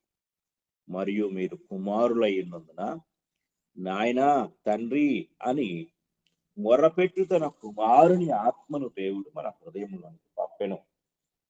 కాబట్టి నీవిక దాసుడవు కావు, కుమారుడవే. కుమారుడవైతే దేవుని ద్వారా వారసుడవు. ఇక్కడ ఎంత గొప్ప భాగ్యం అంటే దేవుని కుమారులు అయ్యే భాగ్యాన్ని దేవుడు మనకు అనుగ్రహించాడు. అంటే ఇక్కడ కుమారులు అంటే ఊరికే మేము దేవుని కుమారులము అనే అంత అది సింపుల్ విషయం కాదు. మనం గ్రహించవలసిన విషయం ఏంటంటే ఒక వ్యక్తి ఎవరినైతే తండ్రి అని పిలుస్తున్నాడో ఇక్కడ మనకి ఒక మాట కనపడుతుంది, నాయన తండ్రి అనే మాట మనకి కనపడుతుంది.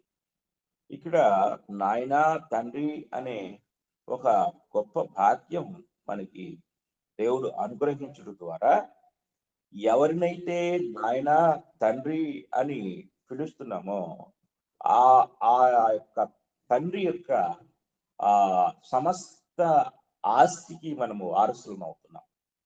అందుకే ఇప్పుడు మనము ఎవరైనా సరే ఒక వ్యక్తిని తండ్రి అని పిలుస్తున్నారంటే ఆ కన్నబిడ్డలు మాత్రమే ఆ హక్కు కలిగి ఉంటారు. ఇంకెవరైనా సరే ఆ తండ్రి అని పిలిస్తే మనం ఎవరు పిలవరు, మనం దాన్ని అంగీకరిస్తాం. లేదా ఎవరైనా సరే ఒక వ్యక్తి ఫలానా వ్యక్తి నాకు తండ్రి అని కోర్టులో వ్యాజ్యం వేశాడంటే దాని అర్థం ఏంటంటే అతను తండ్రిగా ఉన్న వ్యక్తి యొక్క సమస్త ఆస్తికి వారసత్వాన్ని హక్కును అడుగుతున్నాడు.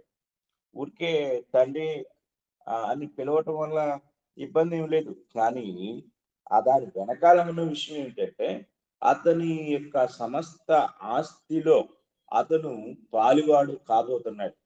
కోర్టు ఒకవేళ అతనికి అనుకూలంగా తీర్పునిచ్చి ఇతడు ఫలాని వ్యక్తి కుమారుడు అని చెప్పి కోర్టు నమ్ముతుంది అని ఆ తీర్పు ఇచ్చిందంటే వెంటనే అతను ఆ తండ్రి ఇంటికి వెళ్ళిపోతాడు. ఆ తండ్రి ఇంటిలో ఉన్న ప్రతిదీ అతనికి ప్రతి దాని మీద అతనికి హక్కు ఏర్పడుతుంది. ప్రతి దాన్ని అతడు పొందుకుంటాడు. అలాగే తండ్రి కూడా ఆ కుమారుని విషయంలో బాధ్యస్థుడై ఉంటాడు, అంటే బాధ్యతలు వహించవలసిన వాడై ఉంటాడు. అతనికి కలిగే ప్రతి దాంట్లో కూడా ప్రతి అవసరతలో కూడా బాధ్యత వహించవలసిన వాడై ఉంటాడు. ఇది కుమారత్వం అంటే, ఊరికే తండ్రి తండ్రి అని పిలిస్తే కాదు. కనుక మనము జాగ్రత్తగా ఆలోచించినట్లయితే ప్రభువైన యేసుక్రీస్తు వారు ఆయన ఈ లోకంలో ఉన్నప్పుడు చెప్పిన ఒక మాట మనం జ్ఞాపకం చేసుకున్నట్లయితే, ప్రభువా ప్రభువా అని పిలిచి ప్రతి వాడును పరలోక రాజ్యములో ప్రవేశింపడు కానీ పరలోకమందున్న నా తండ్రి చిత్త ప్రకారము చేయువాడే ప్రవేశించును అంటాడు. కనుక మనం జాగ్రత్తగా గమనించవలసిన వారమై ఉన్నాం. ఇక్కడ క్రీస్తు ద్వారా తండ్రి యొక్క ఆస్తికి, తండ్రి యొక్క నిత్య స్వాస్థ్యానికి హక్కుదారులమయ్యే మహాభాగ్యాన్ని దేవుడు అనుగ్రహించాడు. క్రీస్తునందు అది మనకు అనుగ్రహించాడు. అందుకే ఇక్కడ అంటున్నాడు, నాయనా తండ్రి అని మొరపెట్టు తన కుమారుని ఆత్మను దేవుడు మన హృదయంలోనికి పంపెను. కాబట్టి నీవిక దాసుడవు కావు, కుమారుడవే. ఇది మనం జ్ఞాపకం చేసుకుంటే ఒక విషయాన్ని మనం అంటే ఉపమానంలో ఉన్న ఒక విషయాన్ని మనం గుర్తు తెచ్చుకోవాలి. లూకాసు వార్త 15వ అధ్యాయంలో లూకాసు వార్త 15వ అధ్యాయంలో తప్పి 3 ఉపమానాలు ఉంటాయి. అందులో ఒకటి పోగొట్టుకున్న నాణ్యం, తప్పిపోయి తిరిగి దొరికిన గొర్రె, అలాగే తప్పిపోయి తిరిగి వచ్చిన కుమారుడు. ఈ కుమారుడు తండ్రి ఇంటికి వచ్చాడు. తండ్రి ఇంటికి వచ్చేటప్పుడు అతను ఏ స్థితిలో వస్తున్నాడు అంటే, తండ్రి దగ్గర అతను ఏ స్థానాన్ని పొందటానికి వస్తున్నాడు అంటే ఇక్కడ మనం చదువుకుందాం, 18వ వచనం చదువుకుందాం. లూకాసు వార్త 15వ అధ్యాయం 18వ వచనం. నేను లేచి నా తండ్రి యొద్దకు వెళ్ళి, తండ్రి, నేను పరలోకమునకు విరోధముగాను నీ ఎదుట నువ్వు పాపము చేసి తిని, ఇక మీదట నీ కుమారుని అనిపించుకున్నట్టుకు యోగ్యుడను కాను, నన్ను నీ కూలివారిలో ఒకనిగా పెట్టుకొనుమని అతనితో చెప్పుదును అనుకుని లేచి తండ్రి యొద్దకు వచ్చెను. అంటే అతను ఏం పోగొట్టుకున్నాడు అతనికి తెలుసు. కుమారత్వపు హక్కును అతను పోగొట్టుకున్నాడు. కుమారత్వపు హక్కు అంటే ఊరికే తండ్రిని పిలవటం కాదు. తండ్రి యొక్క ఆస్తిలో ఉండే ప్రతి విధమైన ఆ దానికి అతడు వారసుడవుతాడు, హక్కుదారుడవుతాడు. కనుక ఆ యోగ్యత ఇప్పుడు నాకు లేదు. కనుక నేను ఇప్పుడు ఈ ఆకలితో చనిపోవటం కంటే ఒక కూలివాడిగా నేను ఆయన ఎత్తుకు వెళ్ళి కూలివాడి స్థానంలో ఉండి కూలి పని చేసుకుని కూలివాడిగా నేను బ్రతుకుతాను. ఎందుకంటే ఇంతకు మించి బ్రతకటానికి నాకు వేరొక మార్గం లేదు అని తండ్రి ఎద్దుకు వచ్చాడు. అంటే పాపము తండ్రి కుమారుల సంబంధాన్ని తెంచివేసింది. తండ్రి యొక్క ఆస్తికి కలిగే హక్కు నుండి దూరం చేసింది. ఇది మనం జాగ్రత్తగా గ్రహించాలి. ఇలాంటి పరిస్థితుల్లో అతడు ఒక దాసుని యొక్క స్థానాన్ని కోరుకుంటున్నాడు. అదే ఇప్పుడు మనం గలతీ పత్రికలో 4:7 చదువుకున్నాం. కాబట్టి నీవిక దాసుడవు కావు, అంటే కూలివాడవు కాదు, హక్కుదారుడివి. ఇంట్లో పనివాడు వేరు, కుమారుడు వేరు. పనివాడు కూలి మాత్రమే తీసుకుంటాడు. కానీ కుమారుడు యావత్ ఆస్తి అంతటికి కూడా హక్కుదారుడు అవుతాడు. ఈ రెండిటికి ఉన్న వ్యత్యాసం. ఆదాము ద్వారా మనం అందరం దాసులం అయిపోయాం. కానీ ఇప్పుడైతే మనము క్రీస్తునందు దేవుని ఆస్తికి హక్కుదారులం అయిపోయాం. ఇది క్రీస్తు ద్వారా దేవుడు మనకు అనుగ్రహించిన ఒక గొప్ప భాగ్యంగా మనము గ్రహించవలసిన వారమై ఉన్నాం.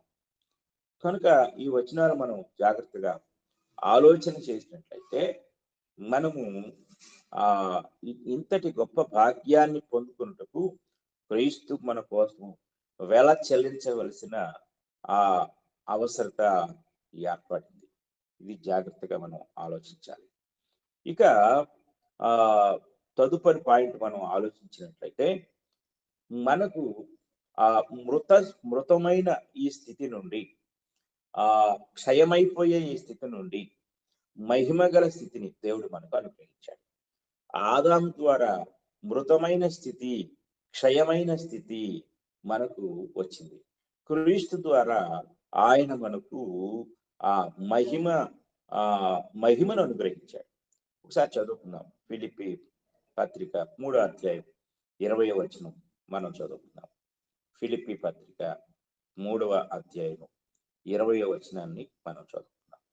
20 చదువుకుంటే, మన పౌరస్థితి పరలోకమందున్నది, అక్కడ నుండి ప్రభు అయిన యేసుక్రీస్తు అను రక్షకుని నిమిత్తము కనిపెట్టుకొని ఉన్నాము. సమస్తమును తనకు లోపరుచుకొనజాలిన శక్తిని బట్టి ఆయన మన దీన శరీరమును తన మహిమ గల శరీరమునకు సమరూపము గల దానిగా మార్చు. ఎంత భాగ్యం! దీన శరీరం ఇది, మృతమైన శరీరం ఇది, అలాగే క్షయమైపోయే శరీరం ఇది, బలహీనమైన శరీరం. ఇవన్నీ ఎలా వచ్చాయంటే ఆదాము ద్వారా.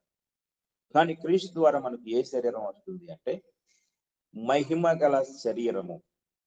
అంటే ఆయన తన మహిమ గల, అంటే క్రీస్తు ప్రభు ఏ శరీరం కలిగి ఉన్నాడో అదే శరీరమునకు సమరూపము గల దానిగా మనల్ని మన శరీరాన్ని మార్చిపోతున్నాడు. ఇది జాగ్రత్తగా మనం గ్రహించాలి. క్రీస్తునందు మనకు అనుగ్రహించబడిన మరొక గొప్ప భాగ్యం ఏమిటంటే మహిమ కలిగిన శరీరాన్ని దేవుడు మనకు ఇవ్వబోతూ ఉన్నాడు. అది మనకు వాగ్దానం చేశారు. 2వ కొరింథీ పత్రిక మనము చదువుకున్నట్లయితే 5వ అధ్యాయము 1వ వచనాన్ని మనం చదువుకుందాం. భూమి మీద మన గుడారమైన ఈ నివాసం శిథిలమైపోయినను చేతి పని కాక దేవుని చేత కట్టబడినదియు నిత్యమైనదియునైన నివాసము పరలోకమందు మనకున్నదని ఎరుగుదుము. మన కోసం దేవుడు దాన్ని రిజర్వ్ చేసి ఉంచాడు, భద్రపరిచి ఉంచాడు. మనము ఆ ప్రభు యొక్క రాకడలో ఆయనతో పాటు మనం ఆ యొక్క నిత్యజీవములోనికి ప్రవేశించినప్పుడు మనము ఈ యొక్క బలహీనమైన, శిథిలమైపోయే లేక దీన శరీరం దాన్ని మన నుండి విడిపించి తన మహిమ కలిగిన శరీరాన్ని, నిత్యమైన శరీరాన్ని మన కొరకు ఆయన పరలోకంలో అమర్చటానికి సిద్ధంగా ఉన్నాడు. మనం దిగంబరులము కాక వస్త్రము ధరించుకున్న వారముగా కనబడుతుంది. కాబట్టి పరలోకము నుండి వచ్చు మన నివాసము దీనిపైన ధరించుకున్న నపేక్షించుచు దీనిలో మూలుగుచున్నాం. ఏదెను తోటలో మహిమ వస్త్రాన్ని పోగొట్టుకుని చర్మపు వస్త్రాన్ని ధరించుకున్న మానవుడు ఇప్పుడు క్రీస్తునందు మహిమ వస్త్రాన్ని, మహిమ దేహాన్ని, మహిమ రూపాన్ని ధరించుకోబోతున్నాడు. ఇది క్రీస్తు ద్వారా దేవుడు మనకు అనుగ్రహించిన గొప్ప ఆశీర్వాదాలు. ఆ మహిమ మన కోసం ఎదురు చూస్తుంది. ఆ మహిమను మనం పొందటానికి దేవుడు ఆయన ఎదురు చూస్తూ ఉన్నాడు. మనం ఎప్పుడు ఆయన దగ్గరికి వెళ్తామో ఆ యొక్క మహిమ దేహం మనకు ఇవ్వబడుతుంది. కనుక ప్రియమైన వారులారా, నువ్వు ఇంకా ఆదాము కుమారుడిగా ఉంటావా? ఆదాము సంతతిగా ఉంటావా? ఆ ఆదాము సంతతిగా ఉన్నవన్నీ కీడే, మేలేమీ లేదు. శాపగ్రస్తమైన స్థితి, పాపము, అపరాధం, మరణము, అలాగే ఇవన్నీ కూడా మనం చెప్పుకున్నాం. నష్టాలన్నీ కూడా, ఆ సమస్త నష్టాలకు నువ్వు పాత్రుడిగా ఉన్నావు. దాని అంతటినీ విడిపించి ఎన్ని మేలులైతే ఈరోజు మనం చెప్పుకున్నామో వాటన్నిటినీ నీ కోసం దేవుడు దాచి ఉంచాడు, భద్రపరిచి ఉంచాడు. క్రీస్తునందు మాత్రమే అది నువ్వు గుర్తుపెట్టుకో. క్రీస్తులోనికి నీవు ప్రవేశించడం ద్వారా, క్రీస్తును అంగీకరించడం ద్వారా, క్రీస్తుని సొంత రక్షకునిగా స్వీకరించడం ద్వారా, నీ పాపం నుండి విడుదల పొందుట ద్వారా ఈ మహాభాగ్యాన్ని నువ్వు పొందగలవు. ఇంతకంటే మరొక అవకాశం ఏదీ లేదు. కనుక ఇప్పుడే అనుకూలమైన సమయం. ఇదే రక్షణ దినం, నీకు మరొక దినం లేదు. ఈ మాట నువ్వు వింటూ ఉండగా ఆదాము ద్వారా వచ్చిన నీ శాపగ్రస్తమైన స్థితి నుండి నువ్వు విడిపించబడి క్రీస్తు ద్వారా నీకు దేవుడు అనుగ్రహించే ప్రతి ఆశీర్వాదాన్ని పొందడానికి ఇప్పుడే మారు మనసు పొంది వాక్యానుసారమైన బాప్తిస్మాన్ని పొందుకొని దేవుడు అనుగ్రహించే ఆశీర్వాదాలను సొంతం చేసుకోవాలని హృదయపూర్వకంగా నేను కోరుకుంటూ ఈ మాటలు ముగిస్తూ ఉన్నాను. ఇంతవరకు శ్రద్ధతో విన్న మీ అందరికీ నా హృదయపూర్వకమైన వందనాలు తెలియజేస్తూ ఉన్నాను. మీకు కూడా వందనములు సార్. మీరే ముగింపు ప్రార్థన చేయండి సార్. పరిశుద్ధుడు అయిన తండ్రి, ప్రేమ కలిగిన దేవా, మీ ఘనమైన నామానికి స్తుతులు, స్తోత్రములు, కృతజ్ఞతలు చెల్లిస్తున్నాం. గడిచిన 2 వారాల నుండి మానవుని గురించిన సత్యం అనే ఈ పాఠంలో మేము మానవుని యొక్క సృష్టి, మానవునికి మీరు అనుగ్రహించిన శరీరం, మనస్సు, ఆత్మ, వీటన్నిటిని గురించి మీరు మాకు నేర్పించారు.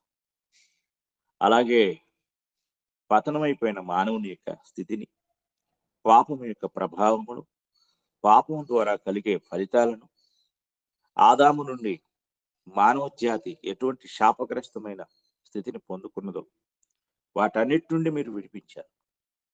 క్రీస్తునందు మీరు మాకు అనుగ్రహించిన ప్రతి ఆశీర్వాదాన్ని తండ్రి మరి ఈరోజు మాకు బయలుపరిచారు.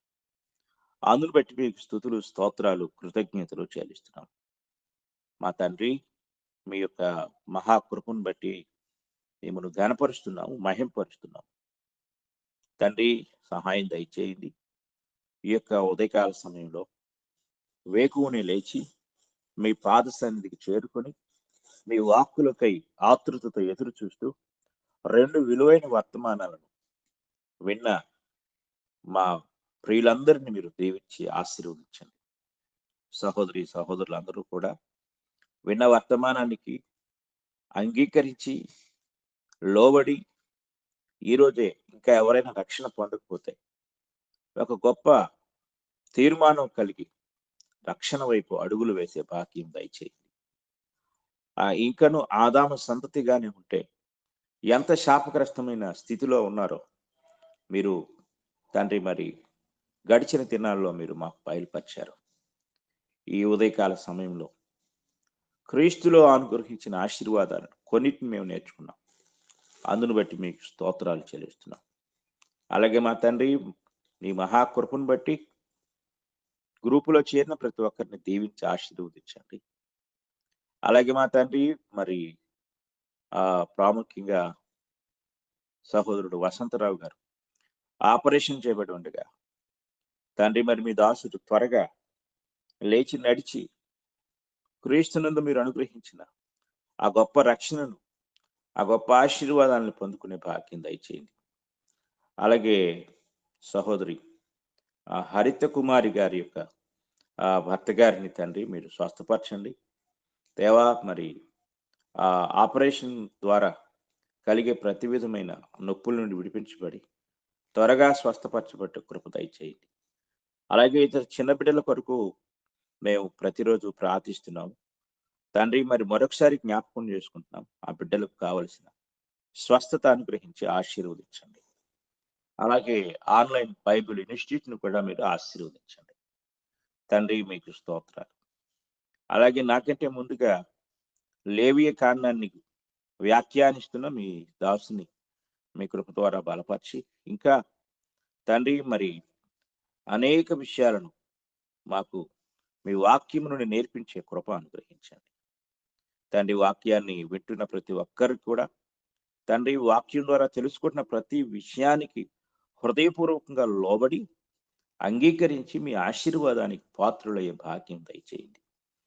అలాగే మా తండ్రి ఇంకా ఎందరైతే మరి బలహీనులుగా ఉన్నారు వారందరినీ మీరు జ్ఞాపకం చేసుకునండి. ఎవరు ఎట్టి అవసరతలో ఉన్నారో మాకైతే అందరి అవసరతలు తెలియవు, కానీ మీరు హృదయ రహస్యములు ఎరిగిన దేవుడై ఉన్నారు కనుక ప్రతి ఒక్కరి అవసరత మీరు తీర్చండి.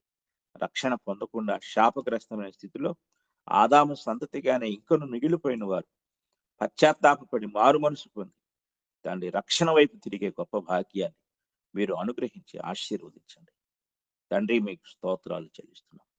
అలాగే మరి మీ దాసులు తండ్రి మరి రవి గారిని ఆశీర్వదించండి. ఇచ్చిన భార్యను పిల్లలను మీరు దీవించండి తండ్రి. వారి ఆర్థిక పరిస్థితిలో చాలా మరి ఇబ్బందిలో ఉన్నారు, వారిని మీరు తండ్రి మీ కృప ద్వారా బలపరిచి ఆర్థిక పరిస్థితిని మెరుగుపరచండి. మీ దాసుని చేతి పనిని వృద్ధి పొందించండి. అలాగే ఈ కార్యం అంతటినీ కూడా ప్రతిరోజు ఎంతో శ్రద్ధతో నిర్వహిస్తున్న మీ దాసునికి తగిన తండ్రి ఆశీర్వాదం మీరు అనుగ్రహించండి. ఇలాగే తండ్రి ఇంకా అనేకులు ఈ సత్యాలను తెలుసుకున్నట్టుకు మీ కృప దయచేయండి. అలాగే ప్రతి కార్యాన్ని భారంగా తండ్రి మరి నిర్వహిస్తున్న మీ దాసుని మీరు జ్ఞాపకం చేసుకునండి. అలాగే వాక్యం చదివిన వారు, పాటలు పాడిన వారు, ప్రార్థన చేసిన వారు తండ్రి ఎవరి మట్టుకు వారు పరిచర్యలో పాల్గొన్న ప్రతి ఒక్కరిని మీరు దీవించి ఆశీర్వదించమని ఈ ప్రార్థన మా ప్రభు అయిన యేసుక్రీస్తు వారి పరిశుద్ధ నామంలో అడిగి వేడుకుంటూ ఉన్నాము తండ్రి. ఆమేన్. అందరికీ వందనాలు.